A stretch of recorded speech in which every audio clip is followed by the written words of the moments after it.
Well, hi, everybody. Welcome to today's discussion of The Third Man. Thank you so much for joining us and participating in our discussion.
Wow.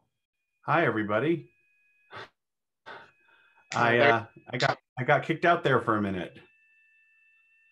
Can people hear me? I hope so. All right, great. Thanks, Jacob. So anyway, like I was saying, we've got a lot of questions to get to. So we want to start off with a sort of larger sort of segment or chunk of the movie that we think, one, we got a lot of comments on in advance, and two, sort of leads into a discussion of some of the other questions and themes that we got. And that is the segment on the Ferris Wheel. A very interesting portion of the film, one of the most sort of notable and frequently commented upon portions of the film. And it comes off this way, or it has this resonance for a few reasons. One of which is it is sort of the most prolonged face-to-face interaction between Harry Lime and Holly Martins. It is also one where a lot of the sort of themes that through much of the film tend to be kind of in the background are sort of brought to the fore, or at least close to the fore. And it also gives us really our best look at Harry Lime in all of his strong suits and foibles. And as I said, it leads into some of the bigger themes of the movie. Jacob, I know you had some thoughts on this portion of the film. Could you share a few of those? Sure. I think there's sort of two really interesting bits of this scene that come up and that I think open up the character a little bit. The first takes place while they're actually on the Ferris wheel, and Joseph Cotton's character asks Harry if he still believes in God, and Harry says, "Yes, I believe in God. I believe in mercy and all this stuff." And at the same time, we see him draw a heart on the glass with Anna's name in it. And this is interesting, of course, because he's expressing his love for Anna, even as we know he's sort of betrayed her. And then B, he's expressing his belief in God and in mercy and in a sort of moral code while he's, conducting himself in ways that are really harmful. And then the second, crucial part of the scene, I think, is the famous cuckoo clock scene where Harry says, the Italians had murder, bloodshed, and terror for decades and produced the Renaissance. The Swiss had peace and democracy for 500 years and produced the cuckoo clock. So I think this tells us a little bit about the characters. I'd kind of be interested to hear what you guys made of that scene and how that spoke to Harry's character for you. I think there are a couple of things that we can kind of get to some of the questions that came in a bit more explicitly that revolve around that moment in particular. One is the extent to which the film seemed to be, offering or presenting a criticism of capitalism quite broadly and Americans quite specifically. I think that this is a little bit complicated by the fact that the roles of Holly and Harry were not originally written in the film or in Greene's original novella, which he wrote basically to give himself plenty of material so he could then write a screenplay. They were written as British. And when the film began production, they were looking to cast those characters as British characters. So, in fact, they were talking about Cary Grant for the Joseph Cotton part and Noel Coward for the Orson Welles part. And when they brought in, as you talked about in your introduction, Jacob, when they brought in Selznick and they, Korda was determined that American involvement was essential for the success of the film, that meant in all likelihood that there would be some American characters, and it turned out to be those two. So in terms of it being critical of Americans, at least in its original intention, it doesn't seem that that is very feasible. But of course, we're left with this movie. The two, American characters in it are those two men, and they both sort of, neither of them comes off very well. Harry in particular comes off as very, very greedy. And so I think that there's room to view that as a criticism. I don't think it's as implicit or deeply embedded in the film as it might appear. And to an extent, the same thing about capitalism. I think that, that's the system that people are living with or living under in Vienna is one of, sort of raw survivalism. And people are bartering, and that's what happens. And I think that if you want to say the film is critical of capitalism, you could just as easily say it's critical of more structured organizational systems because of the way many of the government offices and agencies and agents come off as well. So, but I think that as Jacob said, that moment really, gives us a lot to chew on, a lot to think about in a relatively condensed time frame. So we would like to hear what some folks think about that. So if you could put your hand up if you have thoughts related to that scene, that would be great. David Glussman, you have a question. Well, one of the things that I was sort of struck by was the fact, as you're saying, that who's going to be cast in the role. I was thinking earlier in the film about the juxtaposition of the four occupying forces and how they were sort of the backdrop, and how some of the things, especially with Anna, related to that. If they had cast two Brits in those other two roles, I don't think that would have come off anywhere near the same. Yeah, I mean, I think that's a really good point. I think you need contrast. If they're presumably the Trevor Howard character would have had a lot more sympathy for, or would have been far more collegial, far more quickly with the Cotton character than he was if he weren't American. And you need it's just good storytelling to have an outsider who comes in and needs things explained to him so they get explained to us. Right. Jacob, do you have thoughts on that? Well, I think not specifically about, the American aspect, but, I think we've been talking about this in terms of its sort of political subtext, which is certainly an interesting one. But I think there's a sort of moral, subtext or a moral context to the scene too. What we see, Harry really expressing, during this scene, or what we see him demonstrating, is that he has the ability to hold a set of beliefs and then act against them without sort of experiencing a kind of contradiction or a crisis. And this is really the sort of nature of a kind of moral,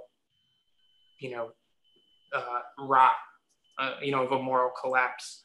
And, as you see when he says that thing about the cuckoo clock and about how Italy's chaos produced the Renaissance and, sort of great, high water marks of civilization, while Switzerland's peace produced only the cuckoo clock.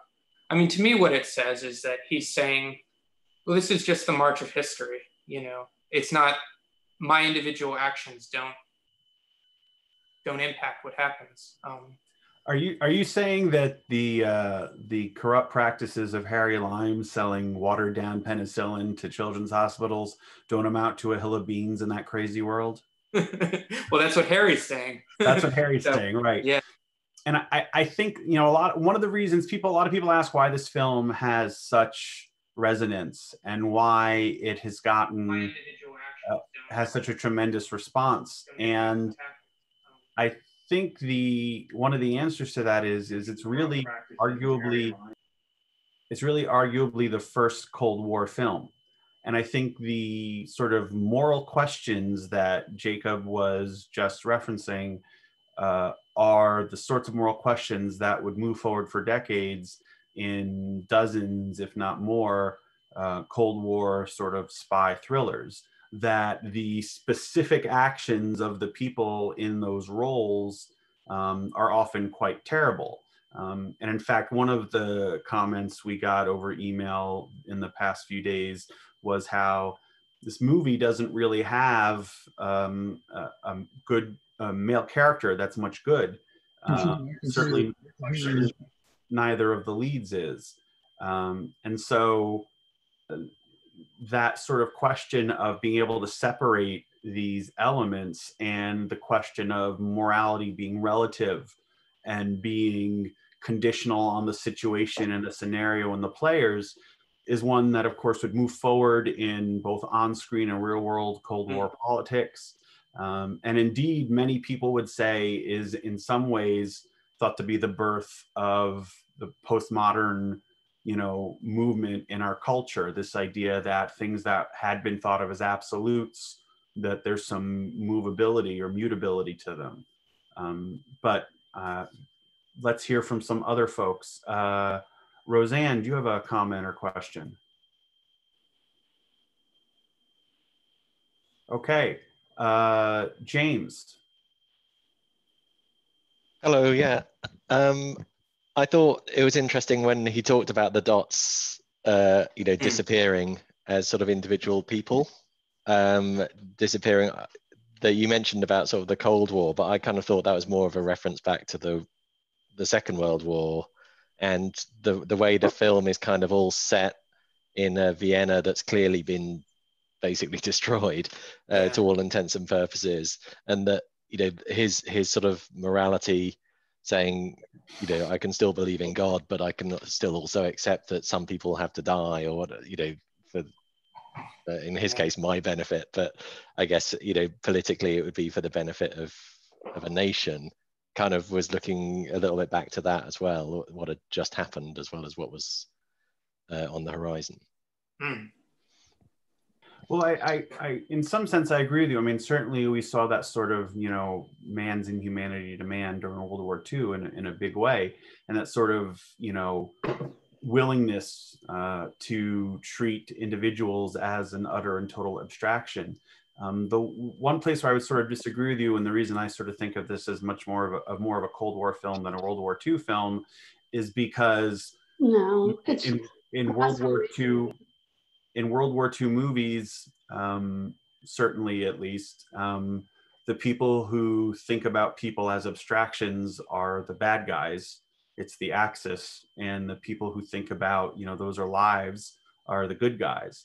And this movie, one, doesn't really have a clear line between good guys and bad guys. And two, when you present the character of Harry Lime the way you do, when you have Orson Welles play him in all of his charm and eloquence, you are at least to some extent trying to get that character to be appealing. So now we have a bit of moral complication of an appealing character who the audience is supposed to, on some level, root for, at least, saying these really, you know, these things that previously would have been reserved for Nazis only. Go ahead. I just want to comment on one other element. It's a well-observed point, James. But I think this is also an instance of the film's exemplary visual storytelling. because we see Harry looking down at, the people below him and referring to them as dots, and they're looking like dots. But so that's but that's also sort of symbolic of the kind of position that he's put himself in. He has in his own mind elevated himself out of, the level of other people. He's kind of taken himself off of, being on an equal plane with other people. And the film shows him literally looking down at the people below him and assessing them that way. So, I think I think that's a really sharp filmmaking and storytelling moment as well. Yeah, that's good. Thanks. Roseanne, did you have a comment or question? I did. Sorry about that. That's okay. I have two comments, actually. When I think about this movie, that the Cotton character is a writer of Westerns, which is a purely American theme, literary theme, that Vienna presents itself almost as the Wild West. And, everybody's in there, in it for themselves, just like Harry is. He's in it to make a buck. And the second comment I wanted to make is that, this is a theme, I think, that after the Second World War that was perpetuated by film. And that is that people didn't take responsibility for their participation or actions, either in the war or post-war. And what I'm really thinking about are the excuses that people give, just like Harry did. They're just dots. The people who joined the Nazi youth movement and became officers and rounded up Jews and had them killed. Their excuse was, well, it's what I was told to do. For me, it was all about, nobody wanted to take responsibility. And Harry epitomizes that lack of responsibility with regard to humanity. I thank you for those comments. I think that it's hard to think of not think of this film in both, to my mind anyway, in both the Cold War and, as some of you were saying, the sort of immediate post-war aftermath. And I think part of the reason it's impossible not to think of it in those regards is, on the one hand, the look of the film that Jacob has referenced, that, the location shooting, which was, unheard of at the time by and large for the British film industry, and certainly in a setting like that, that was just going to be an uphill battle all along.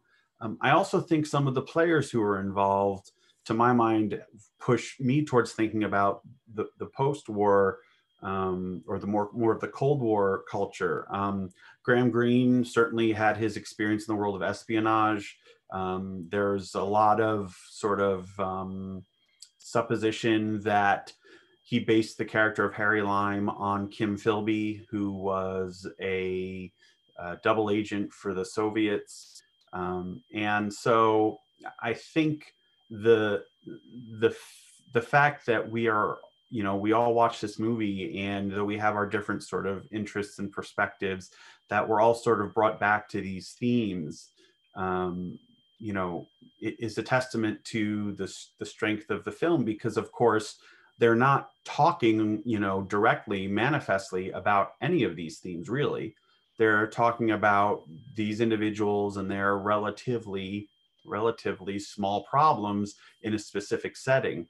A setting that, on the one hand, I see the relation to the Wild West, but with the sort of four representatives of the four powers going around and serving every warrant together and riding in every Jeep together, it's hard for me to think entirely of that analogy. But certainly in terms of the black market and what's going on behind their backs, under their noses, there is an element of that, absolutely.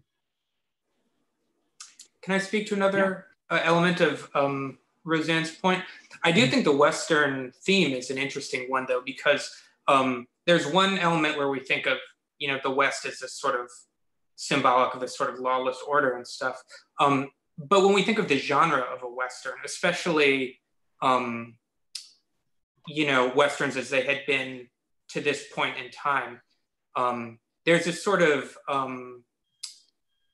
there's often a kind of simpler morality, you know, in that genre. You know, you have your black hats and you have your white hats.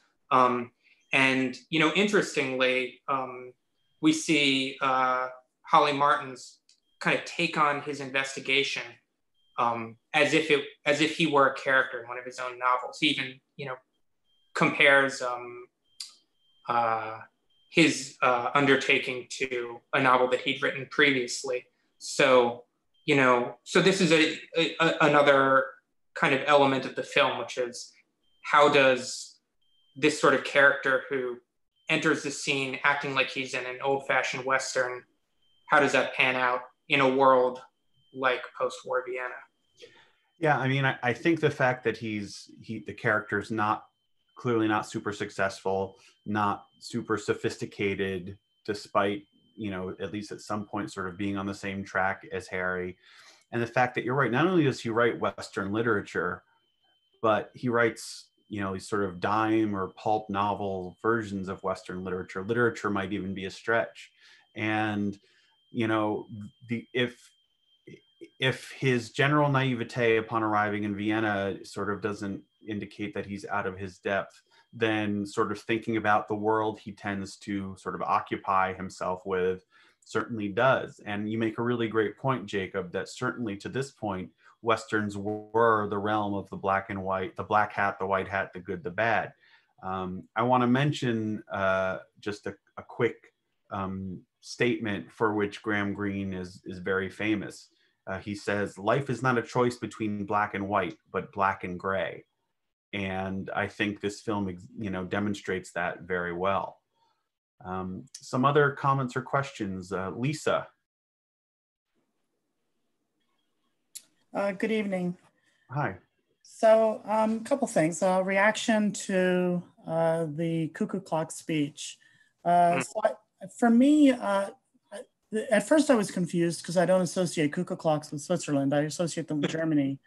But I kind of thought that Harry's exploration in that speech was to look for some justification for his behavior by identifying the beauty that came out of the tyranny in Italy. So it almost seemed to me like he was exploring the end justifies the means.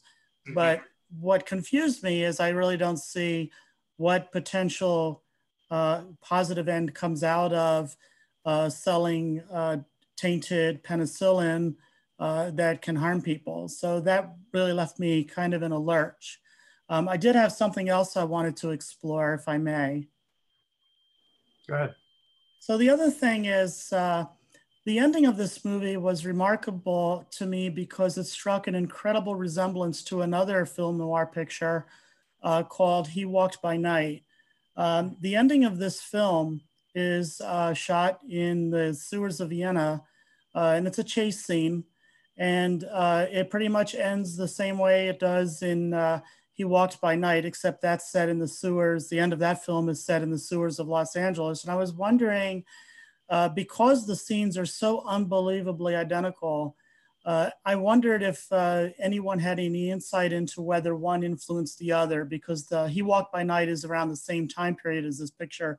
And I'm just wondering if there was any synergy in the production, because it's just hard for me to conceive that two separate individuals or groups of people conceived of such remarkably identical scenes. And it was just so amazing, the similarities. Thank you. Well, that's very interesting. To your first point, I think within the film, you're right. There's really no explanation, or to my mind, I don't see any possible explanation for the parallel Harry hopes to draw together, which I think might be one of the reasons why a lot of people look at characters being based on Kim Philby, because you could imagine, you know,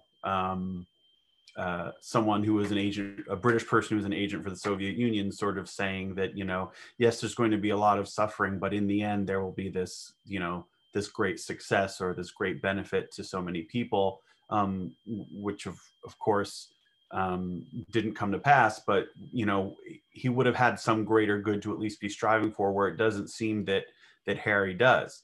But people will say all sorts of things to try to justify their behavior.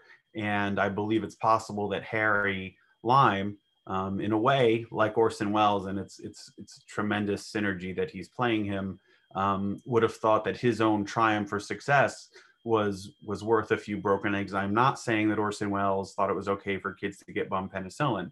I am saying that he was known to not care as much as he might about his collaborators' feelings when he was in the throes of doing what he thought was very important work. To your second point, I think that it's a possibility that I don't think there's any explicit synergy between the two films. He Walked by Night came out first, but I would find it hard to believe that Korda, Alexander Korda, the British producer, who was really driving force behind this film, he's the one who wanted a sort of post-war type of thriller set in Vienna and shot in Vienna, and sort of got Greene going on that topic. And I think Vienna's sewers are really, really famous, you know, world famous. I mean, they've got great sewers. I mean, that sounds like a really silly thing to say, but that's how they're known. So I think it really could be the case of coincidence. I don't know any evidence to the contrary, but there may be. Jacob. Yeah, I can't speak to the synergy between the two films either, but I would just submit that, you know, if you're looking for a metaphor of a society with an underbelly or an underworld, having the characters actually move down into the sewers, you know, into the corridors below the, you know, below the surface of the city is a pretty strong metaphor. I know something that a lot of people were really interested in was the music. The music is one of the most iconic elements of the film. And the story goes anyway that Carol Reed, the director, who had his own sort of, you know, brushes with danger. He worked for the British military, making films, but he still worked for the British military, was out in Austria one night and heard the film's composer playing the zither and thought that was sort of like this iconic Viennese thing, and he wanted it to be part of the film. And it's really, there's not, you know, there aren't a lot of better sort of bringing, you know, pairings of a movie and music, I think, than is on example in this film. Jacob, did you have thoughts on the music? Yeah, I mean, one of the things that I think is interesting about the choice of the soundtrack is what they didn't choose to do with the soundtrack. And let me explain what I mean. You know, this is a film that's set in Vienna and is where Vienna is almost a character. And we have to remember that Vienna is a place that, you know, was famous for its music, and it's famous for this classical waltz tradition. And if you're a director making a film about Vienna, the intuitive choice is to make that the soundtrack. That's not what Reed chose to do. So I think in using the zither, one of the things that he's doing is, he's showing a sort of break from this kind of old world cultured Vienna, you know, where Vienna was this sort of metropolis and this sort of seat of high culture in Europe. B, he's using an instrument that gives the place a sense of kind of exoticism, which kind of adds to the atmosphere of strangeness. And then C, you know, the zither has this sort of, I don't know, it's almost this kind of chipper, sort of bouncy tone. And at times it feels apropos, and at times it's like a kind of ironic counterpoint, you know. And it almost becomes maddening at points. And it, I think, speaks to the sort of state of disarray and surreality and otherworldliness of the place. Yeah. I imagine that some folks have some thoughts on the music.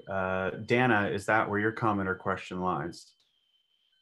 Well, I can start with the music for sure. I could start in a lot of places, but I will start with the music. I think what I love about this movie is that nothing is what it seems to be. And that's in so much of the movie. All of the characters are so clearly different from what they turn out to be. Themes are different from what they turn out to be. Settings and the music, and I think this is sort of what Jacob was talking about too. It's so contrary to everything about the movie. The zither it's almost like painfully different from everything that we're watching. And because it's Vienna and the Vienna, sort of the feeling that you get about the kind of music you get in Vienna, this is absolutely the opposite of all that. So again, one of the things that I really like is that everything in this movie seems to be so different from what it turns out to be. And the barometer that I find in this movie is the character of Anna, because to me, she is the most, not believable, but the most dependable of all of the ways of gauging. And if you look at her in the very, very last scene of the movie, where she's of course walking by and she doesn't even acknowledge that Holly is there, I think that the comment that she is making along those lines is that, oh, Holly, what is your morality? What is morality in this whole story? Who is moral? Who isn't? Who can judge it? And I think I'm sort of all over the place here, but I think we see this in the music, we see this in the characters, we see this in everything, that nothing is what it seems. And ultimately, I think it is about morality, that whose morality is the right one, whose morality is the one that we can really jump on. And Anna, to me, was the barometer for that, because she did love Harry, even when she discovered what he did, and yet she's turning around and walking past Holly, I think in the end, because her thought, and I was thinking, what could she be thinking? And I think what she was thinking is, you came here and all you wanted to do was determine who killed him and why, and you are the one who winds up actually killing him. You were supposed to have been his friend. Where is your morality? So anyway, I'm probably all over the place, but I think that's the bottom line of the message. And I think that the music makes it happen, and the characters that are so weird make it happen. And the balloon man who comes around the corner and we think it's going to be Harry, and it turns out to be the balloon man. And the crazy little boy with the ball, and everything is not what it seems. And I think it's just echoed throughout this movie in an absolutely wonderful way. Okay, I'm shutting up now. No, Dana, I think you sort of brought us to a really, interesting way to think about the movie, which is, the question of why does it have such an appeal and such a resonance. And part of it is because so many things about it are different from what you expect. And so many things about it are different from what was the status quo at the time. The score is a different choice, both for the reasons Jacob said and what you said, Dana, and in terms of how Hollywood tends to operate. Choices in the way the film was made, the fact that you had a really sort of two strong producers involved. You had David O. Selznick and Alexander Korda, Korda being much more hands-on and directly involved in the production, yet you still had Carol Reed, the director, able to change Korda's mind about certain things that help make the film so unconventional. One of them being the way the film ends. There's earlier versions of the screenplay, and if Korda had his way, where Holly and Anna walk off arm in arm. And it's a very different movie, both in terms of character and narrative, but in terms of theme, if that happens.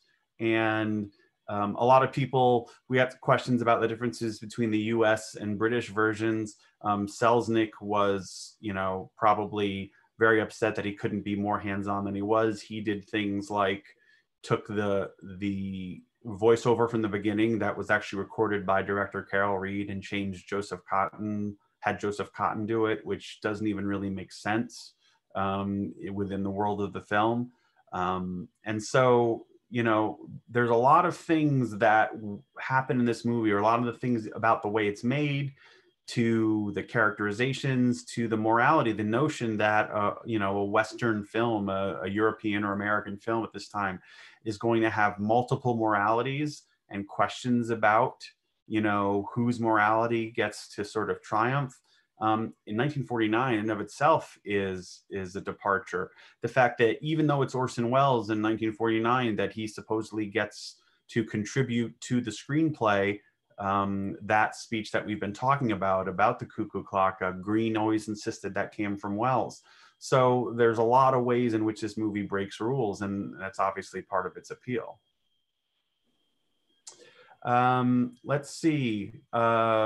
Richard or Nancy, do you have a comment or question? Yes, hi, thank you. So I have a couple. First, relating rather to what Jacob said earlier about how Harry was looking down and everyone looked like dots.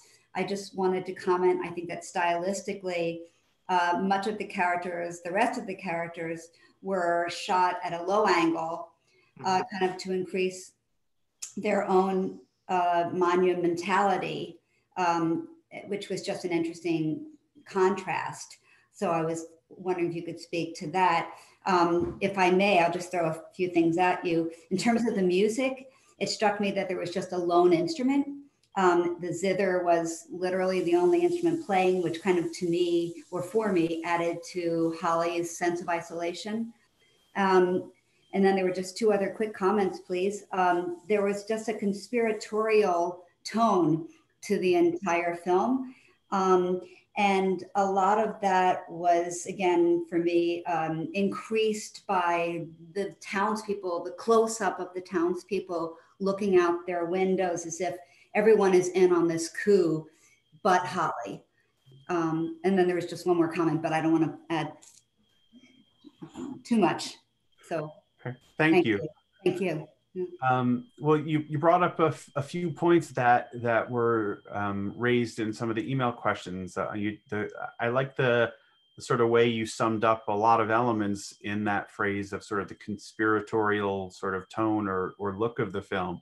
One of the questions we got via email was why were there no subtitles for all the characters speaking German? And it wasn't because of budget, and it wasn't because of inability, lack of technology or ability to put subtitles on a screen at the time. It was in part to put us in the position of Martins, who did not understand what was happening. And also, I think sort of the flip side of that is to kind of foment that conspiratorial sense of, of people having, the people in the environs having some sort of connection or secret that isn't being shared. And then again, you mentioned the cinematography. We got a few questions about the cinematography and mise en scène.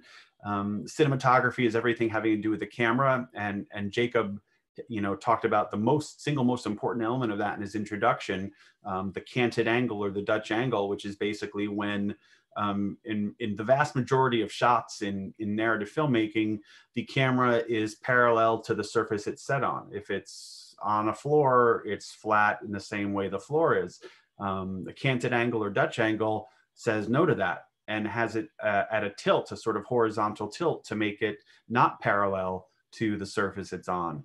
And that sense of things being off kilter is, goes right in line with other things this film is doing. And it's, it's probably got one of the highest ratios of canted angle shots in any European or American film from the time. Jacob, you have thoughts on that? Yeah, I just wanted to kind of tie a bit about that visual style also back to something that Dana said about the ending, which is one of the reasons why the ending where Anna passes by Holly I think hits as hard as it does is because we get a long shot there that's set up like this. It's very parallel. You know, we've gone through the whole film with all these sort of canted angles and everything seems off kilter.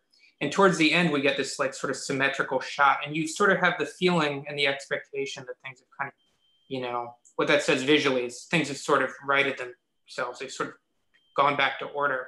And it sort of sets up the expectation that perhaps the plot too is going to go where you think it's going to go, meaning this sort of Hollywood happy ending. And then the film doesn't deliver that. So there's this sort of irony, this sort of visual irony there too. Does that make sense? Yeah, absolutely. Absolutely. Okay, other comments? Daphne, do you have a comment or question?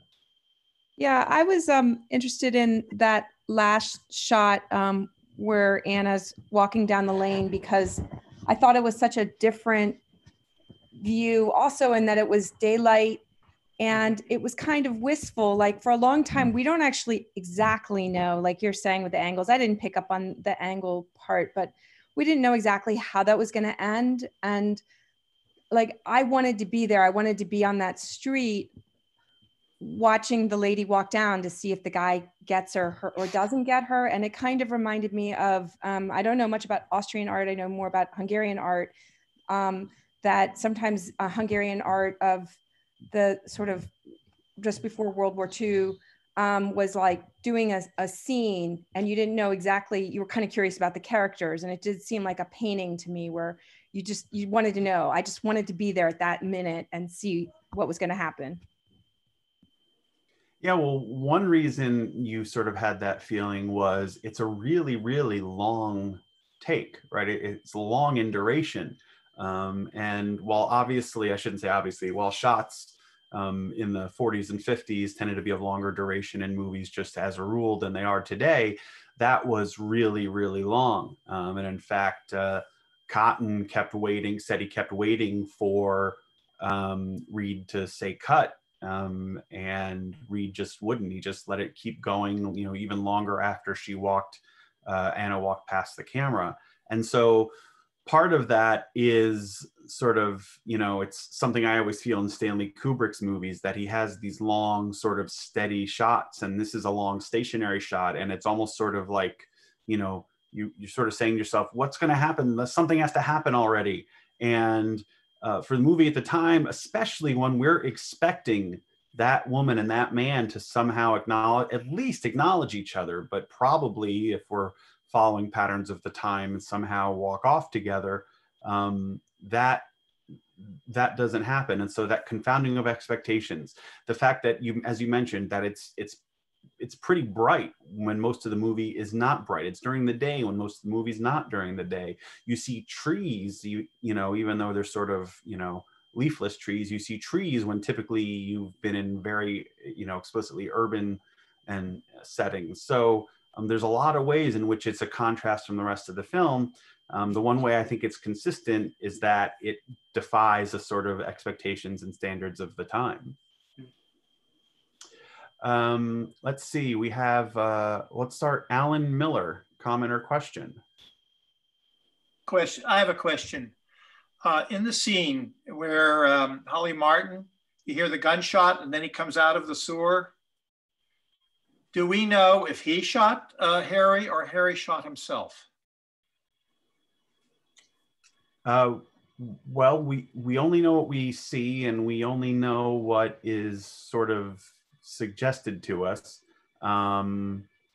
I personally think that he probably shot Harry, but I don't have any personal or, you know, knowledge that anyone else doesn't have. That's just what I'm deducing from the sort of context of what comes before and after in the rest of the film. Jacob, what do you think? Well, I agree with you. I think it's set up. You know, we see Holly take the gun and go after Lime. So when he comes back, I think, you know, it's set up such that we believe that Holly's the one who pulled the trigger. But I want to sort of tie that into the matter of the Western, which we discussed earlier. You know, we see Holly emerge from, you know, this sort of drifting steam or smoke as if he has a long coat that looks like a duster, and he almost looks like a cowboy kind of coming out of a gunfight.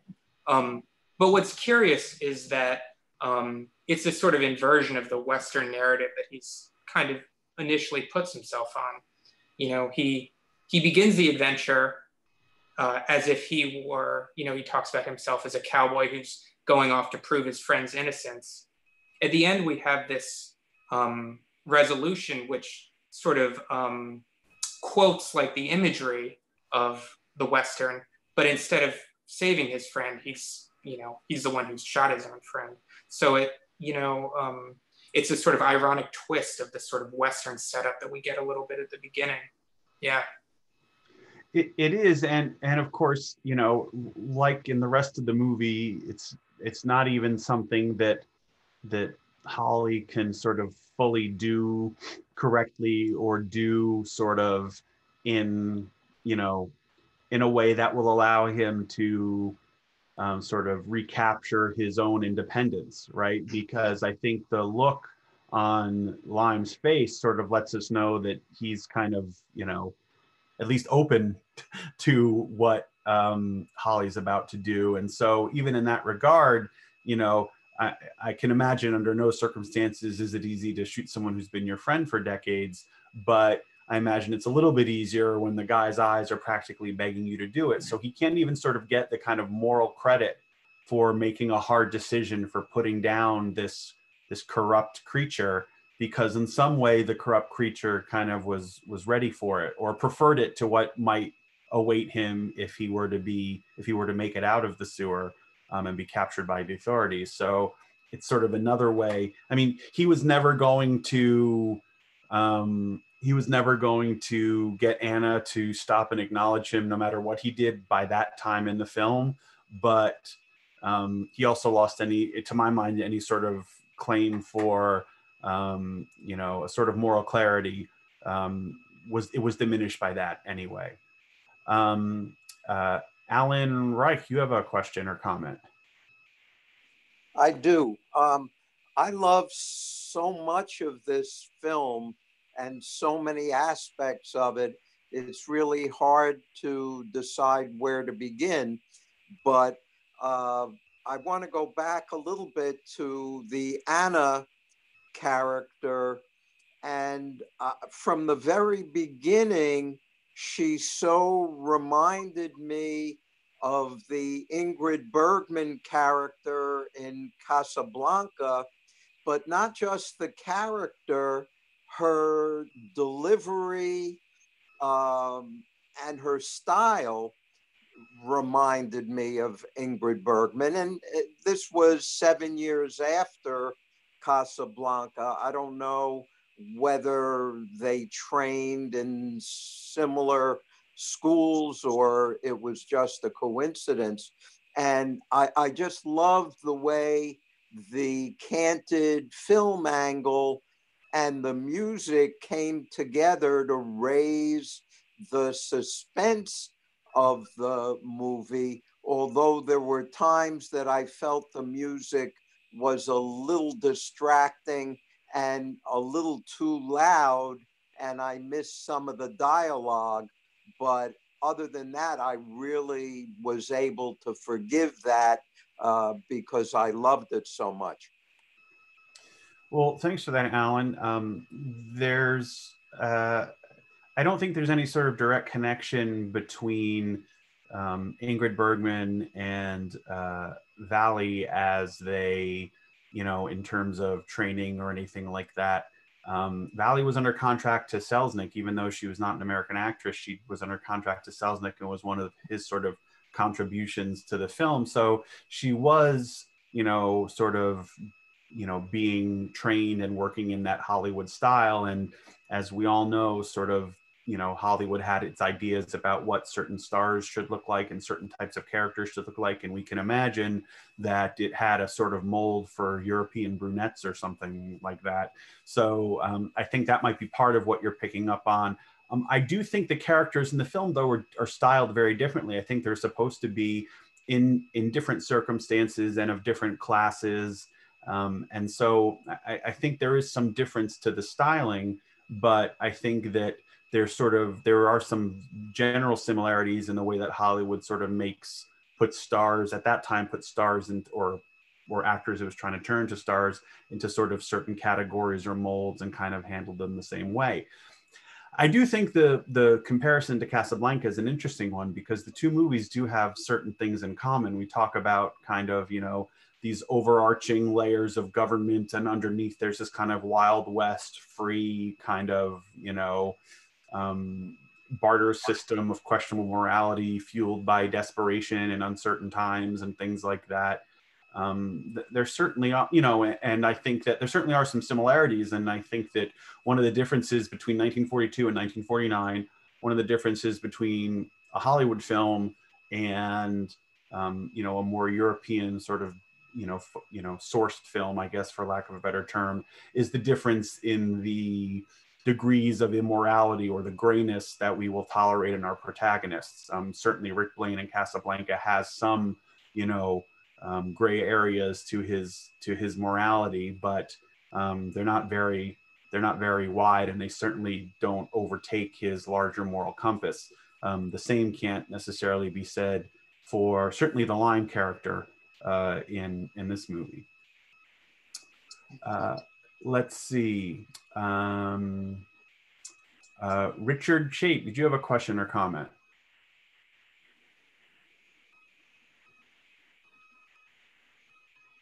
Richard, if you have a comment, you can unmute yourself.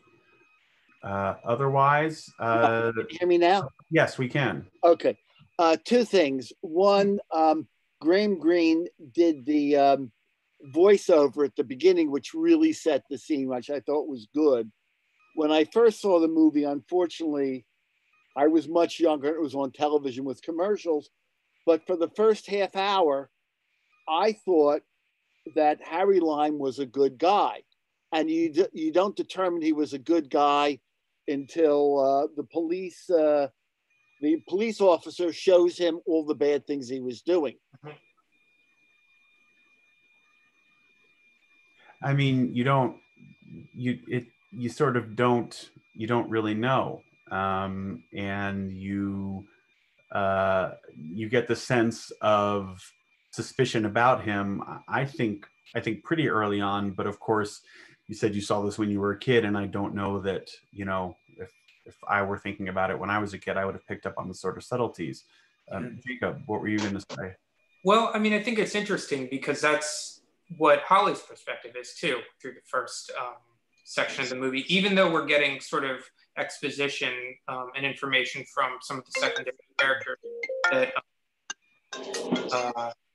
that Holly is involved, or excuse me, that Harry is involved in racketeering. Holly thinks he's a great character. And it's interesting because there's a moment where Holly is reminiscing to Anna about their school days together. And he says, Harry could always figure out how to cheat on a test. He could always figure out how to fake a temperature when he didn't need it. And it's like,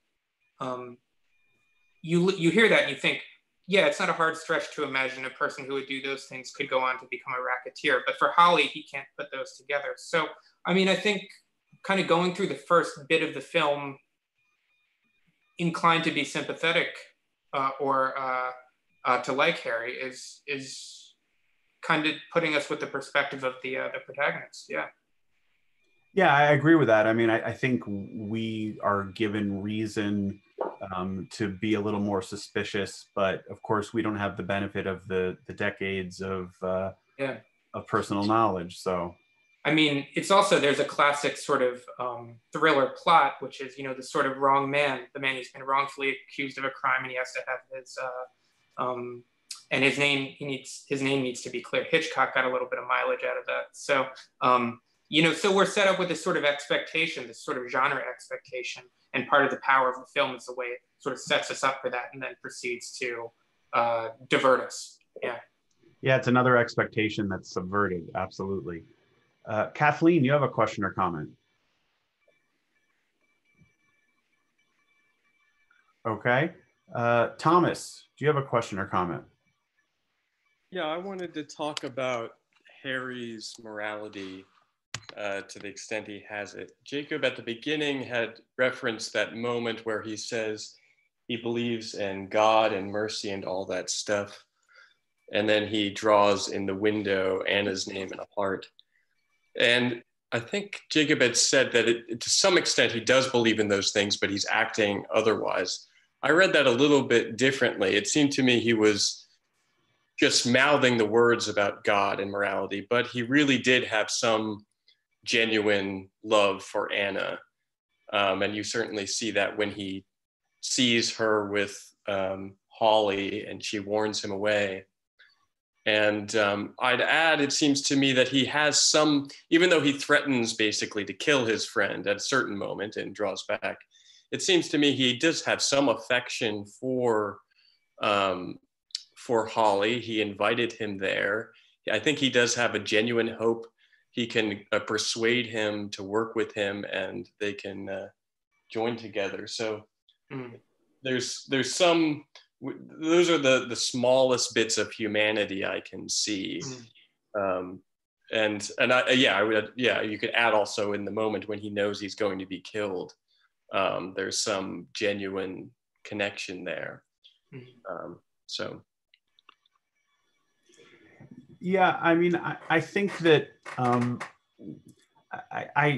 don't know if it's because Orson Welles is such such a big star, or that he kind of didn't appear in that many movies during this period, but that whole scene in the Ferris wheel, I kept thinking about those two characters in Citizen Kane, and I kept thinking about the similarities and the dynamics between the two characters. You mentioned, Thomas, and I think accurately that Lime is thinking about, certainly threatening to kill his friend. He opens the door. You can imagine he's thinking about pushing him out, but for whatever reason, with sentiment, or maybe he loses his nerve, he doesn't do it. And of course, later on, he will perhaps come to hope that he had. And it's a question of backbone, and is maybe the reason he doesn't do it because he underestimates sort of Holly's backbone. And that was a sort of, pardon me, but a bone of contention in Citizen Kane between the Wells character and the Cotton character as well. The stakes aren't life or death directly in that film, but there's a kind of similar dynamic there, and it sort of makes sense. I mean, you look at the differences between these two actors and the characters they tended to play and the way they presented themselves, that there's a gulf there, a gap there, that this is a situation of opposites attracting, but is that attraction going to overpower what it is that makes the opposites be opposite from each other? And that's really part of that struggle that's going on there. Jacob. Yeah, I want to speak to the latter point a little bit about, Harry going to meet Holly. And this is like another one of the film's ironies, right? Because, we think of Holly as the idealistic character and Harry as a cynical one. But at the end, from Harry's perspective, he goes to meet Holly and he has to weigh, whether he thinks Holly's going to set him up or whether he believes that their friendship is going to hold out and he'll be able to, convince Holly to help him out, or at least, not cooperate with the authorities. And Harry chooses to trust their friendship. He chooses to believe that Holly isn't going to give him up. It's the rare sort of idealistic choice from the cynical character. And ironically, that proves to be his unmaking. Yeah. So it's a kind of flip again. Absolutely. Kathleen, are you there now? Yes, I'm here. Okay, go ahead. I had a question about the character of the child who is used as an onlooker to the scenes between the porter and Holly, and then misidentifies Holly as the murderer. And I wondered why they used a child for that scene. Yeah, I think that's a really interesting question. I honestly don't have an informed answer on this. I only have speculation. And Jacob, I'm wondering if you have anything more concrete than my sort of musings. Well, I mean, what I would say is that a sort of classic technique in, you see this in horror films a lot, or any films that are sort of dealing with the kind of weird world, where you take, an object or a person or a figure that, you traditionally associate with being innocent or being commonplace, and you make it sort of weird, or you make it strange. So the fact that, we tend to think of children as sort of innocent figures when they are, not just causing trouble or, acting as a sort of menace, but they're also sort of presented and lit in this sort of weird, surreal, dreamlike, otherworldly way. I mean, I think it sort of contributes to the sense of strangeness and the sort of, the sort of weird world element of the film. That would be my speculation. I mean, I think there's something to be said that, we've sort of been given reason to not trust any adult we've encountered. I mean, even the nice sort of building valet that we first meet, who seems friendly, has some duplicity about him at some points. And so I think the notion that the child is, someone said this on the chat, that, we associate children with innocence. We associate them of not having the guile or the experience to lie. And so I think it makes, it makes the accusation sort of immediately more dangerous because it comes from the mouth of a child. I also think that, that kid reminded me of two other European films from earlier on. From the year before, Bicycle Thieves, the kid had that same sort of, wide-eyed, sort of innocent look to him as the boy who figures much more largely in the Bicycle Thieves. It also reminded me of the German expressionist film, the Fritz Lang movie M, which is about Peter Lorre playing a child murderer, but the sort of Central European similarity of, you see a lot of children who seem sort of out of place in a way, given the sort of tension and corruption of the city. And you see a lot of the sort of elements of children separated from the children in that film. You see a balloon fly away, you see a ball bouncing that a child had been playing with as a symbol that the child's gone. And when we first see the kid in the apartment and he bounces the ball out of the apartment and then runs into the hallway, for some reason it kind of clicked with me as being, an homage to M, though, again, I have no sort of direct proof of that. I think we have time for one more comment. David, did you have another comment or question, or is your hand just up from before? Okay. Well, I guess that just about does it.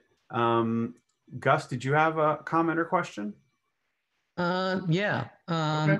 I just wanted to say that this whole thing about things being opposite of what they are, at the beginning, the porter, when he's talking about Harry, he points upward and says Helen, points downward when he says heaven. And also Anne says to Calloway later, you're seeing things upside down. So there's also the idea of the Ferris wheel where, up becomes down, down becomes up. Harry's supposed to be buried, but he's not. And later on he is. It all ties in with that whole thing of everything being the opposite of what it would seem, or, things being off kilter. And I just wanted to say that I was just wondering if this film was influenced at all by De Chirico's paintings, which have to do with streets and outsized shadows. Well, I unfortunately can't speak to that last point. I think that, we got some questions about the aesthetics, and I think we touched on those points a little bit. I think German expressionism with the big shadows and canted angles is clearly an influence. And a lot of people talk about this film being a noir, and of course they're referring to the aesthetics because the story doesn't really follow that sort of typical trajectory. Although if you really wanted to sort of get deep about it, you could talk about, not a femme fatale, but an overly seductive figure. And Harry Lime is certainly that, at least for portions of the film. But obviously the movie was influenced by its setting tremendously and the culture of its setting. So the reference or the sort of influence of the artist you mentioned wouldn't surprise me at all. Charles, did you have a question or comment? Okay. I did. Go ahead. I want to thank you very much because you've changed my opinion of 3 films that up until tonight I really didn't like.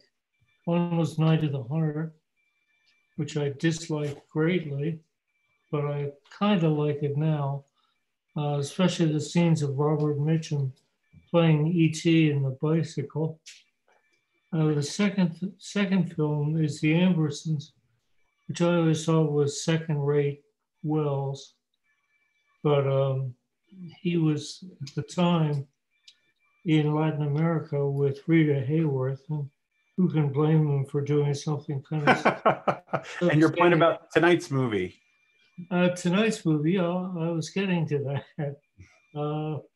I always thought it was that damn zither movie. And I actually, because of your interpretation, and everybody else, the audience, everyone, I think of it completely differently now.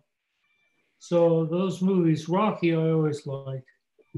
Those 3 movies, you've done a great job in converting my opinion.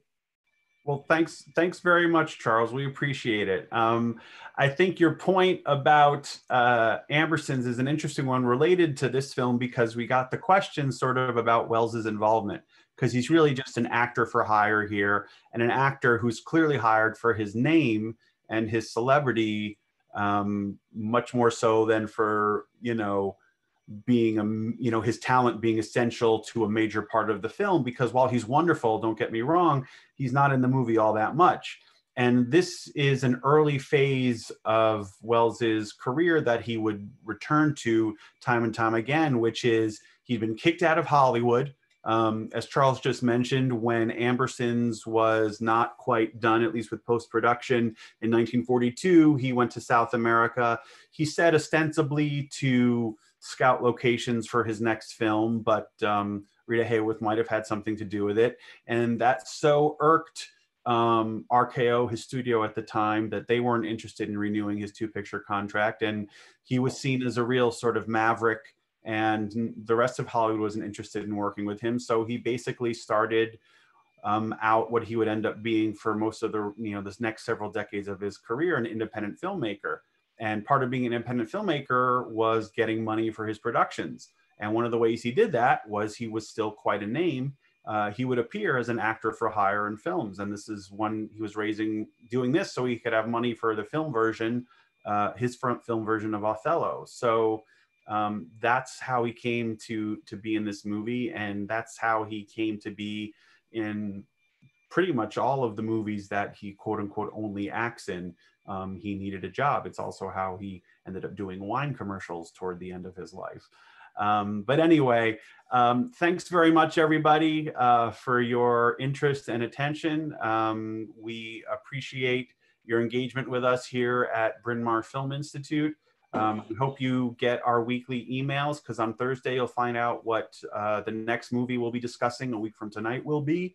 And please visit brynmawrfilm.org. Check out the movies available for streaming in Theater 5. We've got some great selections there, and the purchase of your ticket there helps support the Film Institute. Please also go to our Film Studies Online section where you can see some of the other things we're doing. And if you like what we're doing and you have the means, please consider supporting Bryn Mawr Film Institute. We could certainly use it until we're able to open up our doors and we can all get together and see some movies and have some conversations in person. But until then, thanks very much, everyone. We hope to see you. Thank you both. Take care. Thank you. Thank you. Thank you. Thank you. Bye. Bye. Thank you. I didn't. Thank you. You had your name. Yeah, but I didn't make a Thank comment. you. You had to type in a comment. We had to ask you to raise your hand. I didn't raise my hand.